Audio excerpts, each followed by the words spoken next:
1, 2, 1, 2.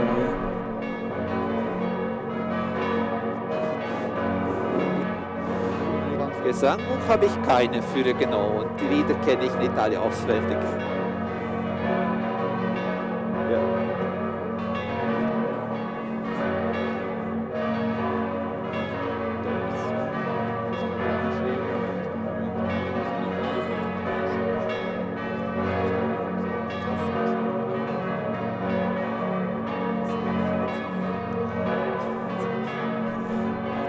Also da rede ich nicht. Das ist ja. Also beim Lied nimmst du es zurück, das Mikrofon mehr.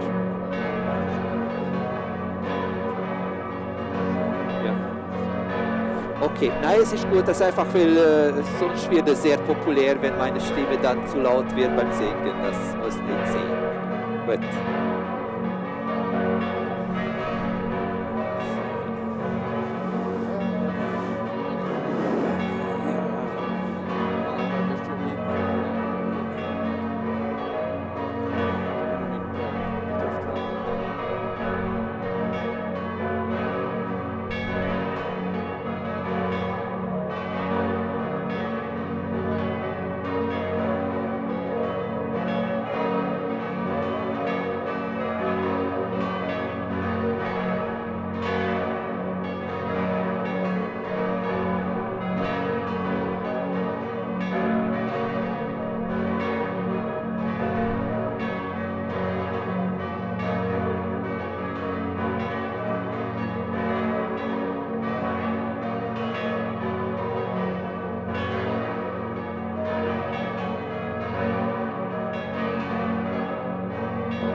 ist jetzt ein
Namen Gottes, des Vaters, des Sohnes und des Heiligen Geistes.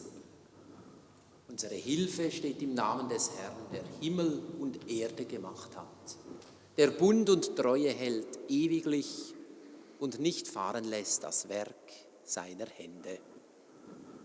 Amen. Mit diesem Psalmwort begrüße ich Sie alle ganz herzlich zu dem besonderen Gottesdienst. Wir feiern heute ein Fest.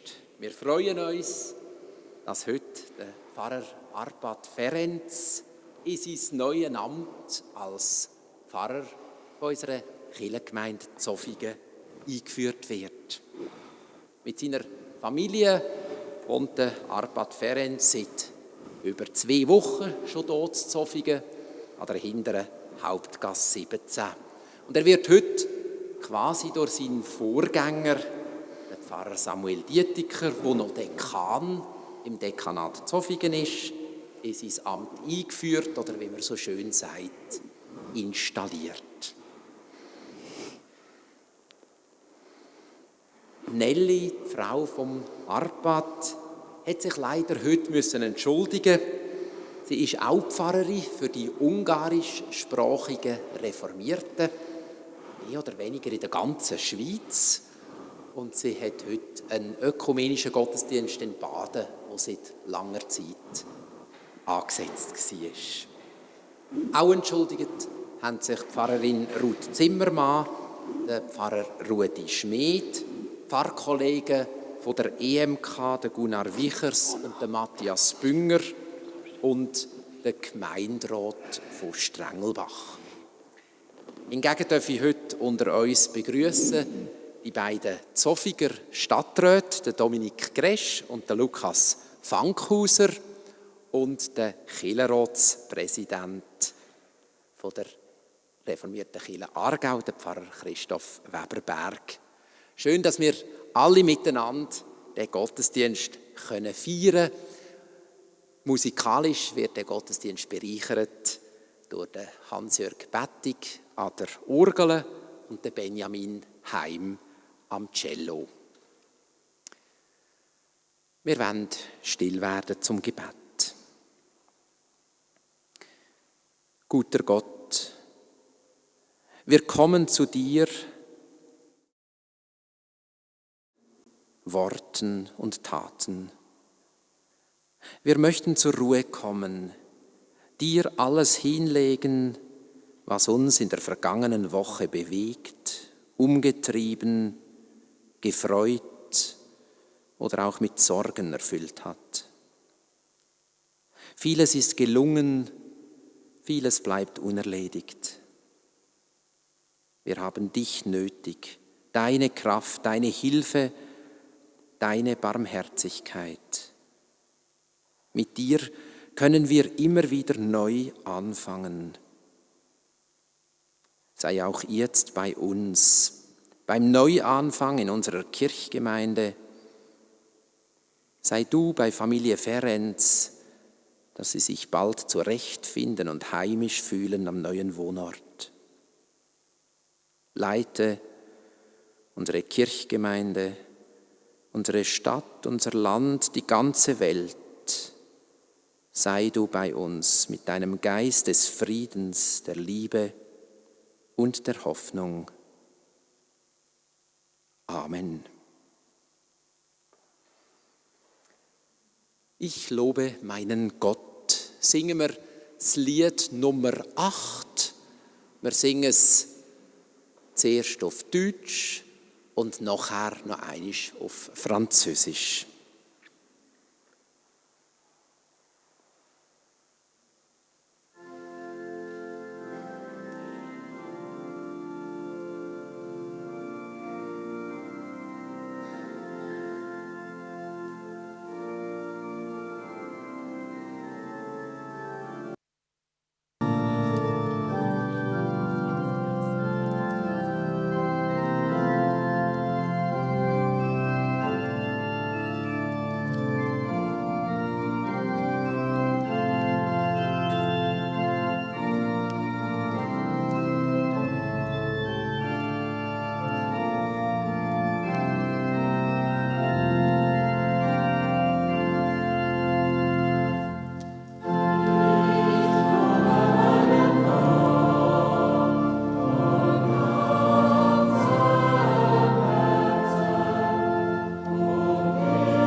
Ich darf die Lesung machen und die Lesung ist aus dem 5. Buch Mose, aus dem Kapitel 5, Verse 6 bis 21. Ich lese aus der Basisbibel.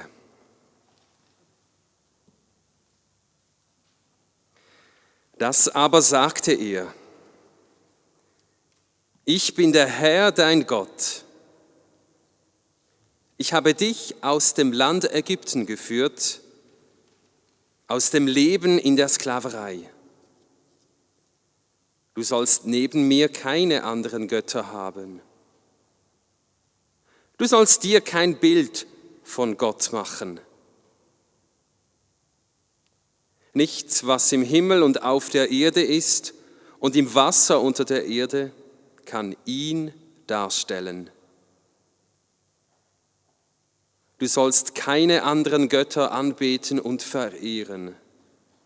Denn ich bin der Herr, dein Gott. Ich bin ein eifersüchtiger Gott. Die mir untreu werden, lasse ich nicht davonkommen. Wenn die Väter Schuld auf sich geladen haben, ziehe ich auch die Kinder zur Verantwortung. Bis zur dritten und vierten Generation. Doch die mich lieben und meine Gebote befolgen, erfahren meine Güte noch in 1000 Generationen. Du sollst den Namen des Herrn deines Gottes nicht missbrauchen. Denn wer das tut, den wird der Herr bestrafen. Du sollst den Sabbat einhalten. Er soll ein heiliger Tag sein. So hat es der Herr, dein Gott, dir befohlen. 6 Tage in der Woche darfst du arbeiten und alle deine Tätigkeiten verrichten. Aber der 7. Tag ist ein Ruhetag. Er gehört dem Herrn, deinem Gott. An diesem Tag darfst du keine Arbeit tun. Weder du selbst, noch dein Sohn oder deine Tochter, dein Sklave oder deine Sklavin, dein Rind oder dein Esel, auch nicht dein Vieh oder der Fremde in deiner Stadt. Dein Sklave und deine Sklavin sollen genauso wie du ausruhen können. Denk daran, auch du warst einmal ein Sklave im Land Ägypten.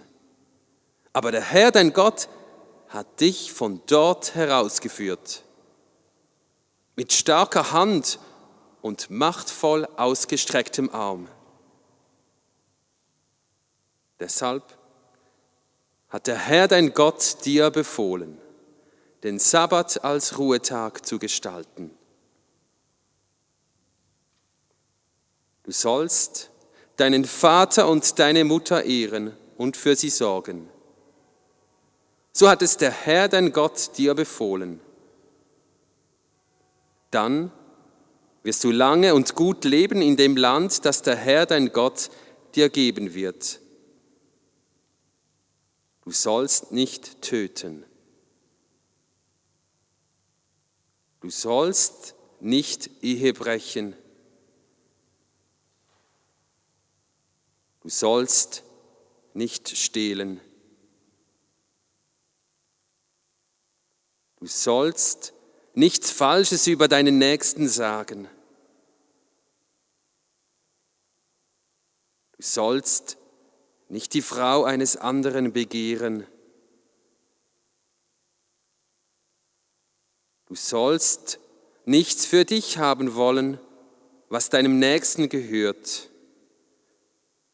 Weder sein Haus, noch sein Feld, seinen Sklaven oder seine Sklavin, sein Rind, seinen Esel oder irgendetwas anderes.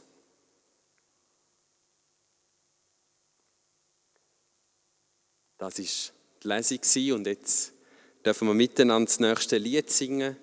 Es mag sein, dass alles fällt. Das Lied bei der Nummer 697. Wir singen Strophe 1 bis 3 und dann noch Strophe 5.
Gemeinde, am heutigen Sonntag hören wir einen Predigtext aus der ersten Brief an die Thessaloniker.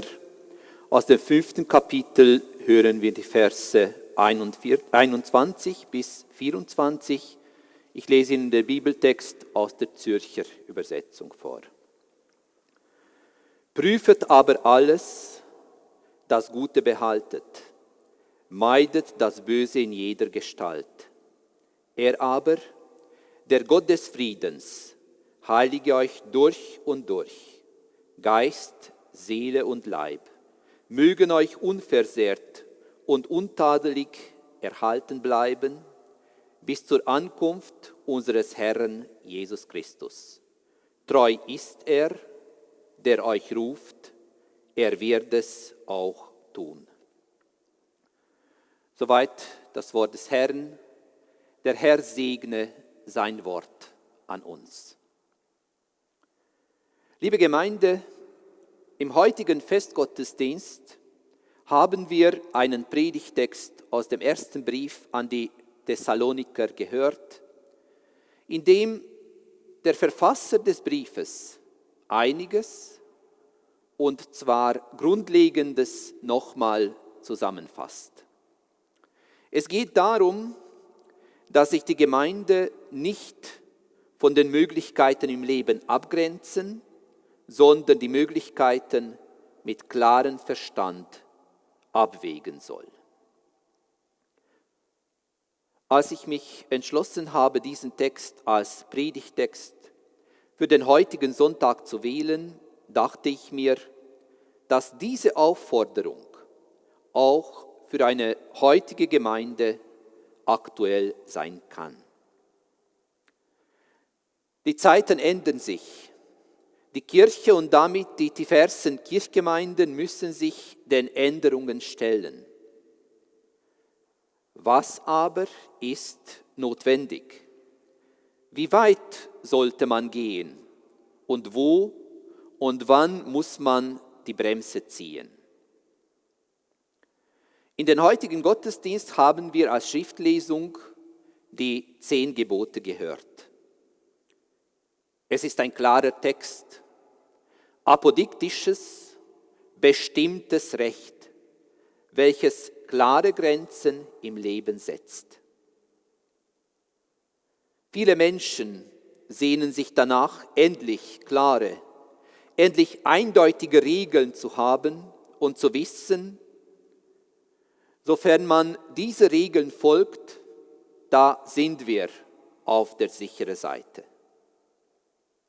Und andererseits haben wir die Aufforderung aus dem Thessalonikerbrief, dass die christliche Gemeinde alles zu prüfen habe. Wie soll dies zusammengehen? Geht es überhaupt zusammen? Ich denke ja, aber dies ist ganz sicher kein einfacher Prozess. Diese unsere Kirchgemeinde befindet sich auch in einem Gemeindeentwicklungsprozess, in dem es gerade darum geht, nicht in starren Gesetzlichkeiten zu verfallen, sondern zu prüfen, was möglich, machbar und was sinnvoll ist und damit einen Begegnungsraum der Kirche zu ermöglichen. Zofingen steht da in einer guten Tradition. Wenn Sie aus der Kirche hinausgehen, da steht hinter der Kirche das Lateinschulhaus.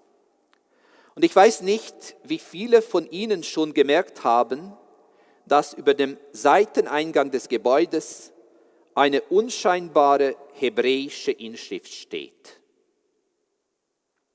Es ist kein Bibelzitat, wie man dies vermuten würde, sondern schlicht und einfach die Feststellung, dass hier ein Haus der Erziehung ist für von Gott auserwählten Menschen in dieser Stadt. An einem der wichtigsten Zeugen der Geschichte dieser Stadt steht also ganz klar die Deklaration zu einer Haltung, in der der Mensch sorgsam abwägt und unterscheidet. Eine der Grundregeln der Erziehung war nämlich im Mittelalter und auch danach, dass derjenige richtig lehrt, der richtig unterscheiden kann. Und genau darum geht es auch in unserem Bibeltext. Es geht um die richtige Unterscheidung, was gar nicht so einfach ist, weil das Leben uns nun mal vor komplexe und immer komplexer werdende Situationen stellt. Die Schriftlesung und unser Predigtext zeichnen zwar schematisch das Bild zweier Extreme auf der Landkarte ab. Einerseits Gesetzes- und Buchstabentreue, andererseits Experimentierfreudigkeit und Freiheit. Das Bild scheint aufzugehen, aber eben, es scheint nur so. Lesen wir die 10 Gebote im Urtext, so fällt einem etwas Besonderes auf. Herkömmlich übersetzen wir die Gebote der 2. Tafel in der Form: Du sollst nicht. Sprachlich ist aber auch eine andere Möglichkeit gegeben, und die wäre: Du wirst nicht. Das heißt, wenn der Mensch genau auf die Gebote der 1. Tafel achtet, so bedeuten die Herausforderungen der 2. Tafel keine Versuchung mehr. Achtet man darauf, was wesentlich im Leben ist, so kann man richtig und falsch voneinander unterscheiden. Und genau darum geht es in unserem heutigen Predigtext. Die Gemeinde wird aufgefordert, zu beurteilen, was wirklich relevant im Leben ist. Der hier verwendete Begriff steht für eine genaue Abwägung, Unterscheidung, Beurteilung, aber auch dafür, dass man sich begründet entscheiden soll. Der Verfasser des Predigtextes mahnt die Zuhörerinnen und Zuhörer, dass sie ihre eigene Lebensführung bewusst wahrnehmen sollen. Sie sollen abwägen, ob sich das bewährt oder nicht, und erst dann die Entscheidung fällen, ob dies oder jenes so oder doch anders gemacht wird. Im Leben einer Kirchgemeinde, aber auch im Leben von jedem Einzelnen von uns kommt es zu Situationen, in denen wir uns zu entscheiden haben. Wie entscheide ich mich als Privatperson? Und wie entscheiden wir uns als Kirchgemeinde? Das ist die Frage, die die Kirchgemeinde Zofingen sicherlich bewegt und die uns alle in den Gemeindeentwicklungsprozessen beschäftigt und vermutlich noch eine Zeit lang beschäftigen wird. Unser Predigtext leistet uns dazu eine wertvolle Hilfe und bietet uns einen Hinweis. Wir haben die Freiheit, genau zu prüfen, zu experimentieren und neue Wege zu suchen, unter der Voraussetzung, dass die Sache nicht vergessen wird. Die Sache nämlich, um die es in der Kirche geht, ist die Sache Gottes. Und der Mensch darf sich in den Dienst dieser Sache stellen. Wie es in der Schriftlesung auch formuliert wurde, ist Gottes Angebot an uns kein Zwang, sondern eine wunderbare Möglichkeit, sich frei zu entfalten, allerdings auch so, dass die Grenzen sichtbar sind und sichtbar bleiben. Der Zofinger Schulhausanschrift mahnt auch heute noch: Im Haus der Erziehung muss man sich in der rechten Unterscheidung üben. Und genau darum geht es auch in unserem Leben. Die Frage ist, ob es eine Erfolgsgarantie für uns gibt. Es wäre so schön, dies sagen zu können, aber leider müssen wir oder muss ich diese Frage mit Nein beantworten. Allerdings haben wir einen Hinweis in unserem Predigtext, in dem auf die Treue Gottes hingewiesen wird. Diese Treue Gottes macht es möglich, dass Menschen, die sich auf die Suche begeben und immer wieder danach gefragt haben, was denn der Wille Gottes in dieser oder jener Situation sei und welches der gangbare Weg für die Gemeinde sei, dass diese Menschen die Möglichkeit haben, diese Wege auch zu gehen. Die Kirchgemeinde Zofingen hat sich dazu entschlossen, Neues zu wagen, auszuloten, auszuprobieren, was Menschen hier an Ort und Stelle eine Hilfe sein kann. Wir möchten einen Begegnungsraum bieten, in dem Menschen nach der eigenen Lebensführung fragen können und in der Gemeinschaft Gottes Sache in der Welt zu dienen. In der Schriftlesung im heutigen Gottesdienst haben wir die klare Voraussetzung dafür gehört: Ich bin dein Gott. Wenn man darauf achtet, so kann das Leben gelingen. So kann der Mensch viel Neues ausprobieren und das Gute behalten. Gottes Treue macht es nämlich möglich, dass wir das Gute behalten können. Ich wünsche Ihnen und mir, dass wir dies gemeinsam immer wieder verwirklichen Und ich wünsche uns als Kirchgemeinde, dass wir nicht vergessen, dass wir neben vielem anderen auch ein Raum sein können, in dem die rechte Unterscheidung immer wieder neu geübt wird. Wenn dies geschieht, und zwar kontinuierlich, so können wir davon ausgehen, dass die Treue Gottes uns ermöglicht, das Gute zu behalten, das wir erlebt, erprobt und gefunden haben. Wenn dies geschieht, so verfallen wir ganz sicher nicht in starren Gesetzesglauben, sondern wissen, die Akzente richtig zu setzen. Wir bleiben experimentierfreudig und frei, aber wir wissen auch um die Grenzen der eigenen Möglichkeiten. In diesem Sinne wünsche ich Ihnen und mir, dass unsere Kirchgemeinde der Zoffinger Traditionen treu, auf die Treue Gottes hoffend, neue Wege wagt. Amen.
Lieber Arpad, es freut mich, dass ich dich heute hier ins Pfarramt in Zoffingen einsetzen darf.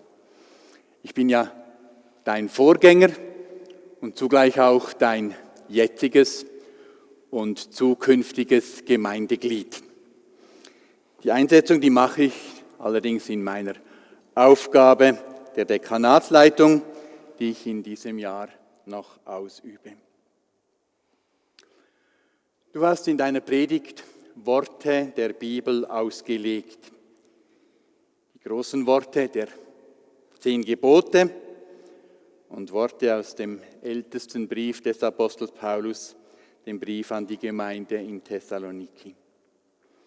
Prüfet alles, ist dir wichtig.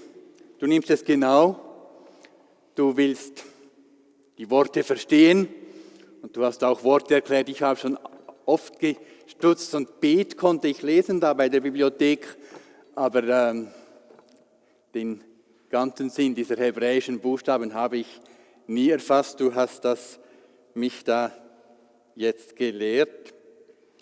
Und du tust es in einem ausgezeichneten Deutsch, auch wenn deine Muttersprache eine völlig andere Grammatik und ganz andere Worte hat.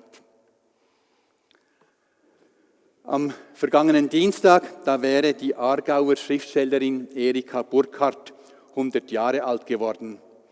In Zeitungen und Kultursendungen ist darauf hingewiesen worden, im ganzen deutschsprachigen Raum. Ich habe auch Beiträge aus Deutschland und Österreich gefunden. Und zu diesem Jubiläum ist eine Auswahl ihrer Gedichte aus 5 Jahrzehnten erschienen. Ihr deutlich jüngerer Ehemann hat sie unter dem Titel Spiegelschrift in diesem Band herausgegeben. Und ich habe ihn natürlich mitgenommen, weil ich ja ein kleines Geschenk weitergeben möchte. 3 Gedichte in diesem Buch tragen den Titel Das Wort. Das jüngste aus einem der letzten Gedichtbände beginnt so: Das Wort liegt verschlossen, nach dem Wort musst du graben, das Wort beißt sich durch, das eine, das trägt. Für Erika Burkhardt war ihr Leben als Schriftstellerin ein Graben nach dem Wort, ein Suchen nach dem rechten Ausdruck, ein Suchen nach einem verborgenen Schatz. Es war aber auch ein Finden von einem Wort, das sich durchbeißt und trägt. Ich habe den Eindruck, dieses Suchen, Graben und Finden gehört auch zum Pfarrberuf. Es ist nicht selbstverständlich, dass wir das Wort verstehen, dass es uns aufgeht, dass es uns selber ins Herz geht. Und es ist ebenso nicht selbstverständlich, dass wir es weitersagen können, dass es verstanden werden kann, dass es in Herzen trifft. Nach dem Johannesevangelium ist Jesus Christus das Wort Gottes, das Mensch wurde. Dieses Wort ist uns nahegekommen und es bleibt uns oft auch fremd. Und so wie die Dichterin vom Graben nach dem Wort, das trägt, geschrieben hat, so ist das auch beim Wort von Gott. Es ist wie der Schatz im Acker, nach dem auch gegraben werden muss. Es geht um mehr als um ein rationales Verstehen. Für uns als Pfarrer und für die Menschen, die mit uns auf dem Weg des Suchens sind. Es geht um ein Geheimnis, es geht um eine Verwandlung, die von Gott herkommt. Und du hast darauf hingewiesen, im 2. Teil des Predigtextes, da ist ein Versprechen, da hat Paulus den Christen in Thessalonich zugesprochen, die Treue Gottes. Und zum Glück gibt es die Erfahrung, dass es da und dort geschieht. Er aber, der Gott des Friedens, heilige euch durch und durch. Treu ist er, der euch ruft, er wird es auch tun. Und auf diese Treue Gottes, das hast du gesagt, willst du mit uns zusammen auch setzen. Und da steht, er hat dich gerufen und wer eine Berufung bekommen hat, gerufen ist, der kann und soll auch eine Aufgabe, ein Amt mutig annehmen. Und so möchte ich zur Einsetzung kommen. Ich bitte dich, nach vorne zu kommen und auch die Vertreter von Kirchenpflege, Kirchenkommission, Konvent, dass wir da vorne einen Halbkreis machen.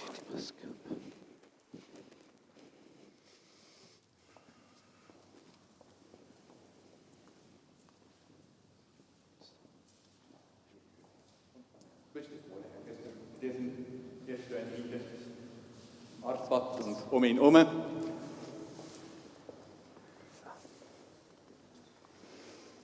Und miteinander lebt unsere Gemeinde. Lieber Arpat, ich werde dir sagen und damit auch zeigen, und genau, Sie als Gemeinde bitte ich dazu aufstehen, aus und zeigen, Pfarrer braucht die Gemeinde, die auch hinter ihm, neben ihm, mit ihm steht. Ich werde dir hier sagen und eben auch zeigen, es gibt Menschen, die um dich herum sind, auch gerade wenn du das Amt hier in der Kirchengemeinde antrittst. Ich darf dich als Dekan vom Dekanat Zofingen hier einsetzen. Das Dekanat, die 11 Kirchengemeinden im Bezirk Zofingen, die sind das Organ von der Aargauischen Landeskirche. Du gehörst auch zu einer Gemeinschaft von anderen Ordinierten, Pfarrerinnen, Pfarrer, Sozialdiakoninnen, Sozialdiakonen im Bezirk Zofingen. Und im Dekanat ist ein Ort, wo wir uns gegenseitig unterstützen können. Und da sind wir mit 5 anderen Dekanaten zusammen, die reformierte Kirche im Aargau. Und wir gehören zur Schweizerischen Kirche, EKS, evangelisch reformierte Kirche. Und über die EKS haben wir Kontakt mit anderen Kirchen, auch mit den Reformierten in Ungarn. Und über die Ökumenen und die Evangelische Allianz sind wir mit anderen Christen, Kirchen in unserer Umgebung verbunden. Die rechtliche Ordnung, die Kirchenordnung, die haben wir von der Aargauisch reformierten Landeskirche. Und in dieser Kirchenordnung, da steht auch das Gelübde, das ein Pfarrer soll ablegen, wenn er das Amt antritt. Arpat Ferenc, ich nehme dich hier für dein Amt in der reformierten Kirchengemeinde Zofingen in die Pflicht. Ich sage dir das Wort vor, und wenn du das willst, dann bitte ich dich um die Antwort, das gelobe ich. Das Gelübde von einem Pfarrer heißt: Ich gelobe vor Gott und den Menschen, das mir anvertraute Amt als Pfarrer dieser Kirchgemeinde aufgrund des Evangeliums von Jesus Christus gewissenhaft zu erfüllen. Ich verspreche dabei, die Ordnung der evangelisch reformierten Landeskirche des Kantons Aargau zu beachten. Wenn du das willst, dann sag, das gelobe ich. Das gelobe ich. Danke vielmals. Du hast mit dem Gelübde Ja gesagt, und so erkläre ich dich, dass wie das Amt vom Pfarrer in der Kirchengemeinde Zofingen eingesetzt ist. Und weil du weißt das ja auch, dass du auf Treue und den Segen von Gott angewiesen bist, und so will ich dir auch den Segen weitergeben, der im Predigtext steht. Er aber, der Gott des Friedens, heilige dich durch und durch. Geist, Seele und Leib mögen dir unversehrt und untadelig erhalten bleiben, bis zur Ankunft unseres Herrn Jesus Christus. Treu ist er, der dich ruft, er wird es auch tun. Die Gnade unseres Herrn Jesus Christus sei mit dir. Amen.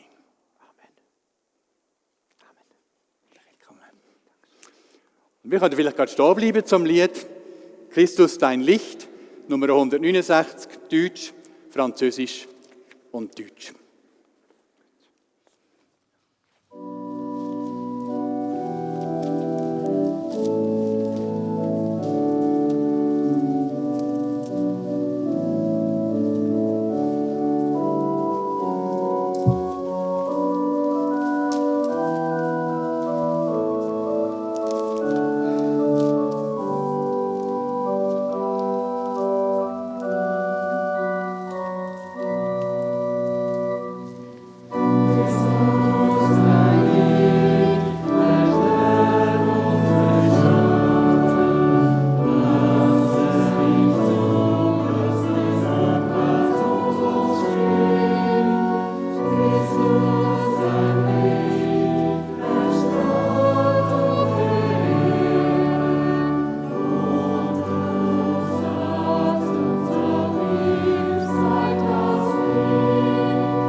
Lieber Arpad, ich freue mich, dass du jetzt installiert bist.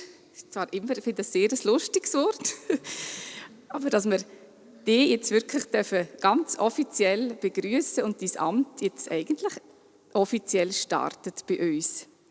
Ich heisse dich willkommen bei uns. Und zwar mache ich das im Namen von all diesen Leuten, die vorher hier vorne gestanden sind, von der Kirchenpflege, von allen Kirchenkreisen aus unserer Kirchengemeinde.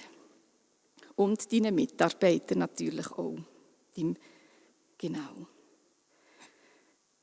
Du wohnst schon seit 2 Wochen ungefähr hier und wir haben uns überlegt, dir noch etwas auf den Weg mitzugeben, das dir vielleicht das Ankommen in unserer Gegend noch ein bisschen leichter macht. Darum hier das Täschchen mit diesen 3 Wappen vorne drauf. Du wohnst zwar in Zofingen, aber du wirst auch in Strengelbach und in Furwald tätig sein. Und die Sachen hier innen werden dir helfen, hoffen wir, hier ein bisschen die Leute kennenzulernen und die Gemeinde auch ein bisschen zu erkunden und die Orte zu suchen, die hier in diesen Kuverts versteckt sind. So wünschen wir dir und deiner Familie weiterhin ein gutes Ankommen hier bei uns.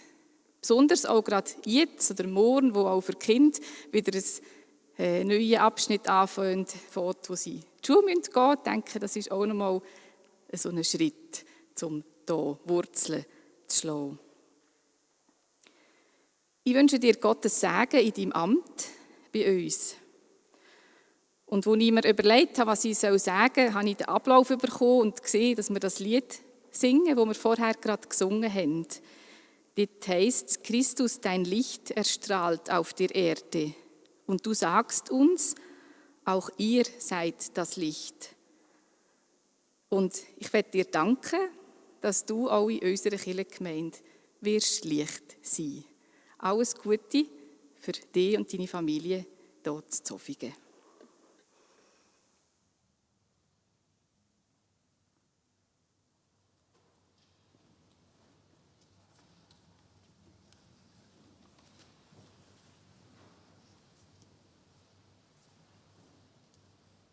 Wir hören jetzt ein Zwischenspiel und nachher geht es dann weiter.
Wir wollen zusammen beten und ich bitte Sie, dazu aufzustehen.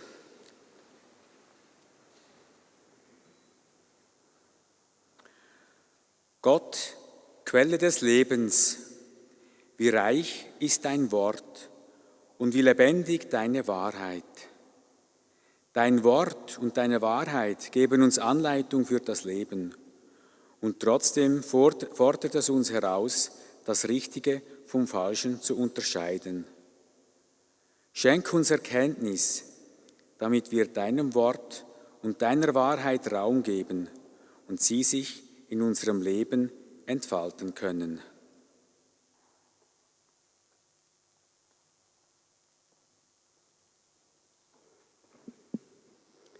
Gott, wir bitten dich für alle Traurigen und Bedrückten. Lass sie Trost schöpfen aus deiner Nähe.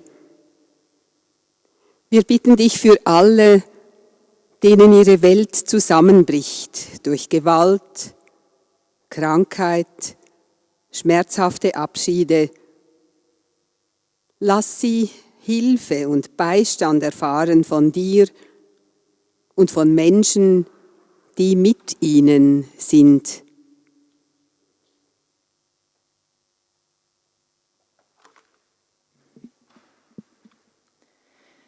Wir bitten dich, sei mit deinem Geist des Friedens dort, wo Menschen sich hassen und verachten und aufgestachelt werden zu Terror und Mord. Zerbrich den Kreislauf der Gewalt und rufe diese Menschen zur Besinnung und Erkenntnis, das Böse vom Guten zu unterscheiden, und lass sie umkehren von ihren unguten Wegen.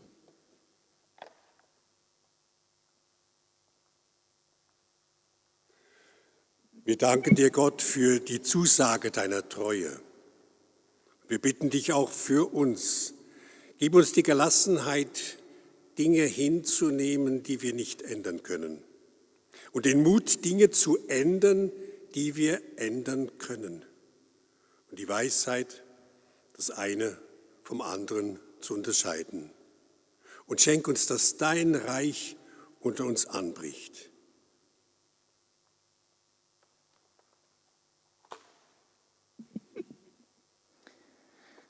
Und wir bitten dich, Gott, um deinen Segen für Arpad. Schenk ihm Freude an den neuen Aufgaben in unserer Kirchgemeinde. Auch für seine Familie bitten wir um deinen Segen, damit sie eine schöne Heimat in Zoffingen und in unserer Kirchgemeinde finden. Und alles Weitere legen wir in die Hände Gottes mit den Worten, die sein Sohn uns gelehrt hat. Unser Vater im Himmel, geheiligt werde dein Name, dein Reich komme, dein Wille geschehe, wie im Himmel, so auf Erden. Unser tägliches Brot gib uns heute und vergib uns unsere Schuld, wie auch wir vergeben unseren Schuldigern. Und führe uns nicht in Versuchung, sondern erlöse uns von dem Bösen. Denn dein ist das Reich und die Kraft und die Herrlichkeit in Ewigkeit. Amen.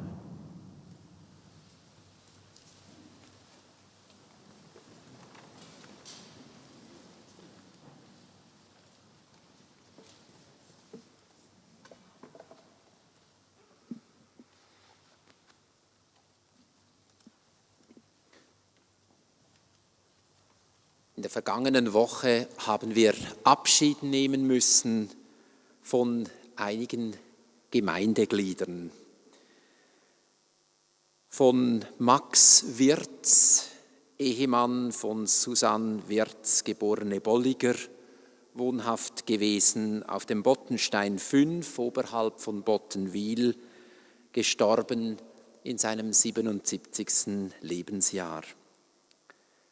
Von Kathi Rigi, wohnhaft gewesen im Seniorenzentrum Tanner, gestorben in ihrem 94. Lebensjahr.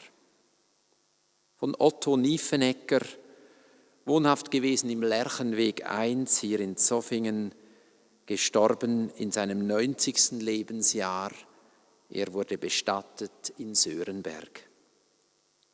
Von Friedhelm Weißenborn, Ehemann von Romana Weißenborn, geborene Pigniter, wohnhaft gewesen im Pflegezentrum beim Spital Zofingen, gestorben in seinem 85. Lebensjahr.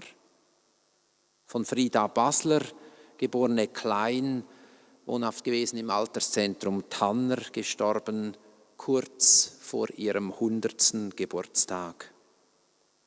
Und von Irene Rieser, wohnhaft gewesen im Alterszentrum Hartmatt in Strengelbach, gestorben kurz vor ihrem 93. Geburtstag.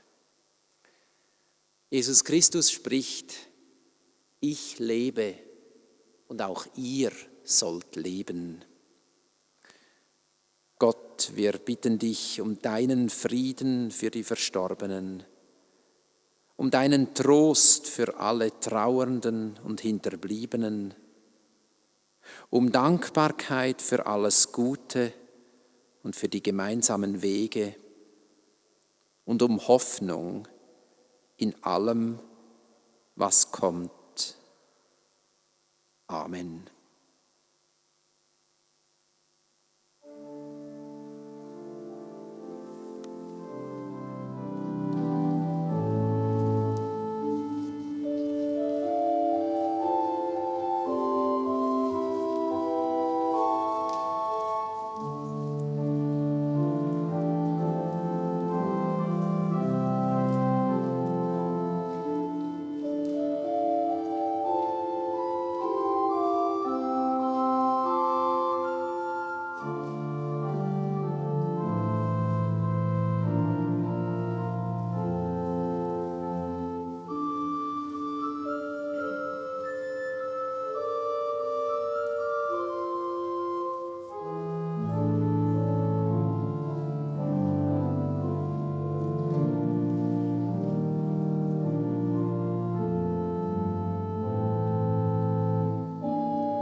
Im Namen von der Kirchenpflege und dem Konvent danke ich allen ganz herzlich, die zur Gestaltung des Gottesdienstes beigetragen haben und sogar noch einen Livestream ermöglicht haben. Und Ihnen allen danke ich herzlich für Ihr Kommen, fürs Mitfeiern und Begrüßen von der neuen Pfarrfamilie. Gerne würde ich Sie noch auf ein paar Veranstaltungen von der kommenden Woche aufmerksam machen. Schon heute Nachmittag um 2:30 ist im Kirchengemeindehaus Zofingen das Konzert vom Seniorenorchester Aarau unter der Leitung von Hans Bürge. Am kommenden Mittwoch ist um 7:30 der Bibelgesprächskreis auch im Kirchengemeindehaus Zofingen. Und am Donnerstag ist um 2:15 Seniorennachmittag in Vorwald mit dem Musikerzähltheater Klemmerlisack. Und am gleichen Abend um 7:30 ist der Informationsobend zu der Gemeindereise im Kirchgemeindehaus Zofingen. Dann würde ich Sie noch auf den Gottesdienst von nächstes Wochenende hinweisen. Am Samstag ist am 7. am Abend Pur-Gottesdienst in Strengelbach und am Sonntag ist am 9:30 Gottesdienst in Zofingen und Vorwald. Und zudem findet nächsten Sonntag auch anstelle vom Border Weekend ein Ski- und Snowboard-Tag auf der Mörli-Alp statt. Da sind grundsätzlich alle Jugendlichen und jungen Erwachsenen eingeladen, aber wenn Familien oder Einzelpersonen Interesse haben, sollen sie sich doch beim Beat Maurer für mehr Informationen oder fürs Anmelden in den nächsten Tagen gerne melden. Danke vielmals. Ja, für alles Weitere würde ich Sie gerne auf die Homepage und die aktuellen Publikationen verweisen. Wir erwarten ja die Woche auch wieder Erneuerungen von der Regelungen und darum werden auch wir wieder schauen, was wir wie werden können durchführen und bitten Sie, sich hier zu informieren. Die Kollekte vom heutigen Gottesdienst geht an die Februarsammlung. Dieses Jahr wird im Ausland das Projekt Wali in Indonesien unterstützt. Das Projekt von HEX, ehemals Brot für alle, unterstützt das indonesische Umwelt- und Menschenrechtsnetzwerk Wali. Und das besteht seit gut 30 Jahren und setzt sich für die Bewahrung der Umwelt und den Aufbau von Katastrophenvorsorge und von klimafreundlichen Ernährungssystemen ein. Und im Inland wird die Stiftung Diakonierappen unterstützt. Sie ist vor gut 25 Jahren gegründet worden und ist seitdem eine wichtige diakonische Stiftung von unserer Landeskirche. Sie ermöglicht, dass Menschen aus unserem Kanton niederschwellig in Notsituationen unterstützt werden. Und so haben auch schon viele Menschen aus unserer Kirchengemeinde profitieren. Und so empfehle ich Ihnen die Kollekte ganz herzlich und danke Ihnen für Ihre Gaben.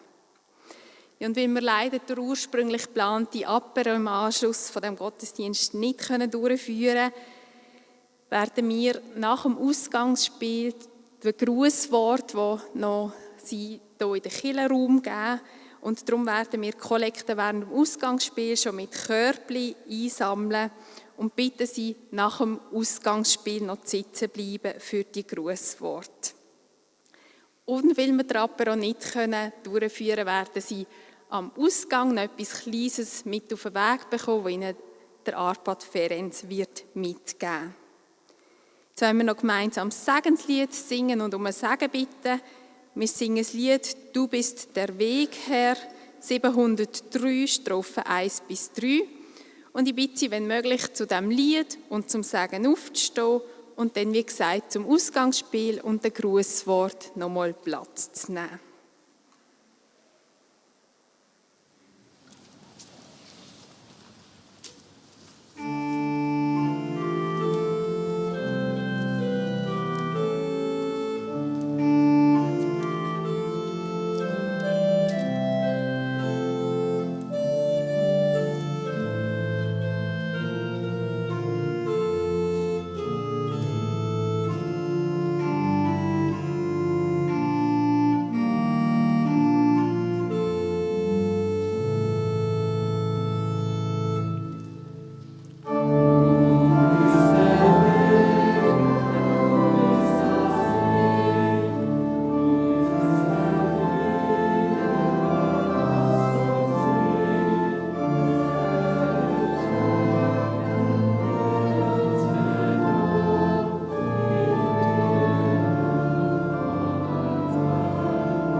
Der Zuspruch aus dem Predigttext und das Segen von Gott sollen uns in die neue Woche begleiten.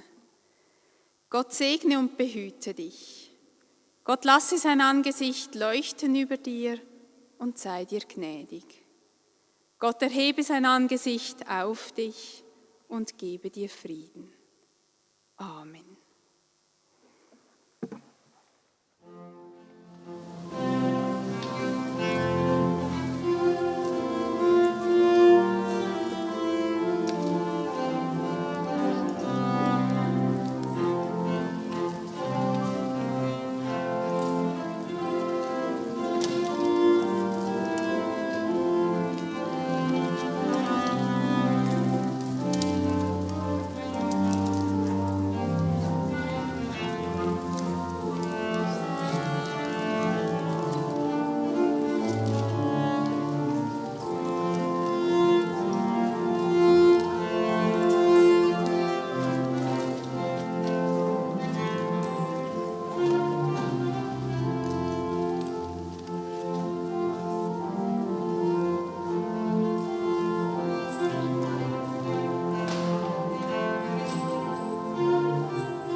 Ich freue mich, dass wir jetzt Gelegenheit haben, auch noch einige Grußworte zu hören. Gute Wünsche, die der Arpad Ferenc in seinem neuen Dienst in Zofingen begleiten mögen. Ich möchte zuerst dem Dominik Gresch, dem Stadtrat von Zofingen, das Wort geben.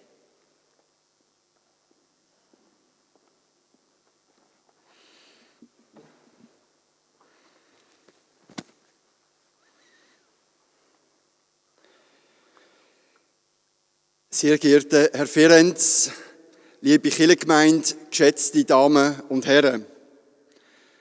Es freut mich, Ihnen als Ressortvorsteher Gesellschaft zur Einsetzung vom Arpad Ferenc als neu gewählter Pfarrer von der Kirchengemeinde ein kurzes Grußwort überbringen zu dürfen.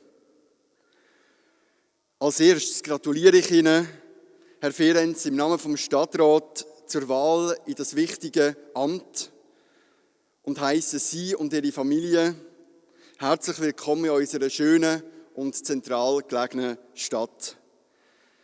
Die vielen Qualitäten und Vorzüge von Zofingen sind Ihnen vielleicht ja schon bekannt oder Sie lernen sie noch kennen und schätzen.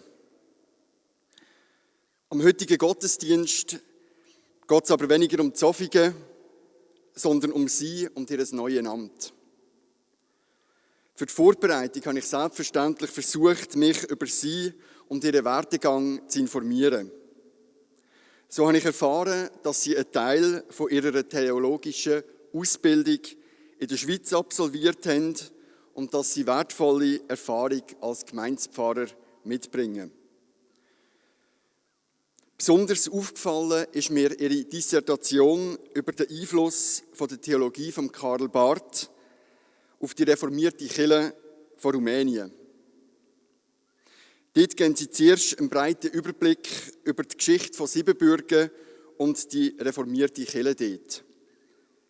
Dann geht es aber vor allem um die dialektische Theologie von Karl Barth, wo als eine Art intellektuelles Gegensystem zum totalitären Regime in Rumänien gewirkt hat und politisches Widerstandspotenzial in sich gehabt hat. Die Theologie vom Wort Gottes oder die Theologie von der Krise hat der reformierten Kirche von Rumänien in den schwierigen Jahren vor, während und nach dem Zweiten Weltkrieg als Orientierungshilfe dient.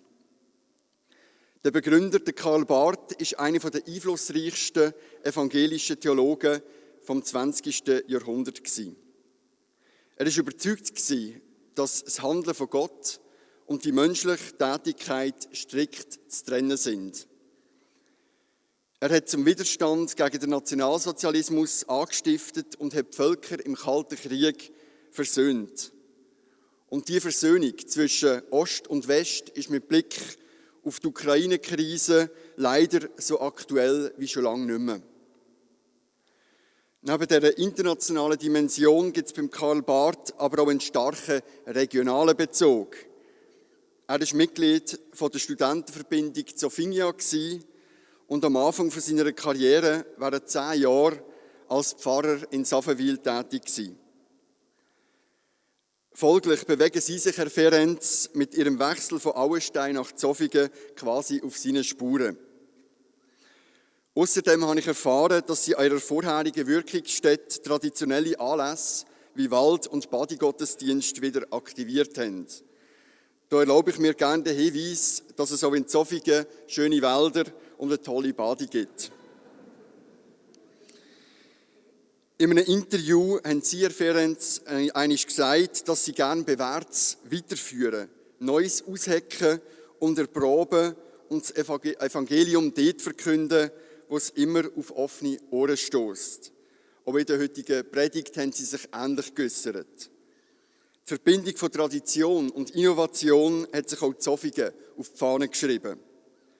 In diesem Sinn wünsche ich Ihnen im Namen vom Stadtrat einen guten Start und viel Freude in Ihrem Amt und dass Sie auf möglichst viele Zofinger Ohren stoßen. Danke.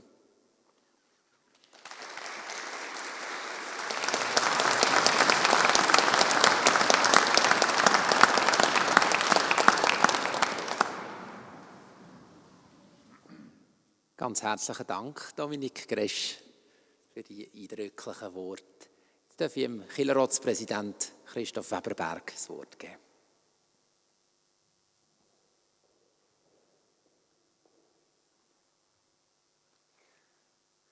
Liebe geschätzte Arpad, liebe Kirchengemeinde Zofingen, es ist mir eine grosse Freude und eine grosse Ehre, dass ich im Namen des Kirchenrats heute ein Grußwort zur Installation von dir, Arpad, hier in Zofingen überbringen. Ich habe schon seit den 80er Jahren mehrmals Ungarn und auch den ungarischsprachigen Teil von Rumänien bereisen und habe dort erfahren und lernen, wie reich die reformierte Tradition in dieser Gegend ist und wie stark die Gegend auch ihre Reformierkirche von der Schweizer Reformation geprägt worden ist. Das zweite helvetische Bekenntnis ist dort, ich würde fast sagen, präsenter als bei uns. Und wir haben vom Herrn Gresch vorhin schon sehr einiges gehört, wo ich denke, da würde ich auch ein bisschen darauf bezogen nehmen, aber das ist vielleicht auch für Sie alle angenehmer, wenn ich jetzt noch nicht noch weit ausholen lasse, das Manuskript da innen. Es ist wirklich sehr eine grosse Freude, Arpad, dass du die reiche Tradition gewissermaßen auch repräsentierst, aber gleichzeitig eben auch ein Brückenbauer bist zwischen dieser ungarischsprachigen reformierten Tradition in Ostmitteleuropa und der Schweiz, eben unter anderem mit einer intensiven Auseinandersetzung mit dem berühmtesten Aargauer Pfarrer bisher. Das wissen wir ja nicht, wie es in Zukunft ist. Bisher mit dem Karl Barth, der ja eben auch aus der Region Zofingen ist. Und wie sehr du ein Brückenbauer bist, wie du mit wachem Auge hier im Aargau lebst, haben wir vorhin gerade ein Müsterli erfahren, wie du möglicherweise einer von den ganz wenigen bist, der weiss, was das bedeutet an dieser Latinschule oben durch, dass man lernt, eben unterscheiden und prüfen und das Gute dann behalten, wie es du auch in der Predigt gesagt hast. Mich freut es, und ich darf das im Namen des Kirchenrats sagen, dass du hier im Aargau Fuß gefasst hast, möglicherweise sogar schon ein bisschen Wurzeln geschlagen hast. Und wenn wir jetzt schauen auf die Zeit vor uns, wo wir einen Reformbedarf haben in unseren Kirchen, auf allen Ebenen, in der Gemeinde, aber auch in den Landeskirchen. In dieser Zeit sind wir froh und dankbar, wenn es Menschen gibt wie Sie alle, wie all deine Kolleginnen und Kollegen und Kirchenpflege, die du hier antriffst, die eben willig sind, die Kirche voranzubringen, alles zu prüfen und das Gute zu behalten. Danke, dass du mitträgst, und ich darf die Kirchengemeinde Zofingen beglückwünschen, dass sie dich hier aufnehmen dürfen. Gottes Segen, führt nach Gott, prüft alles und behaltet das Gute.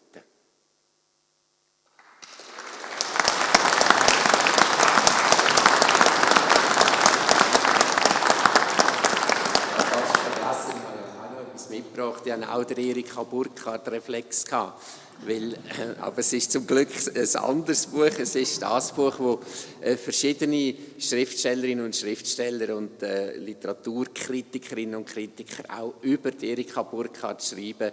Also eine wunderbare Ergänzung, das Buch im Gegenzauber über die Erika Burkhardt.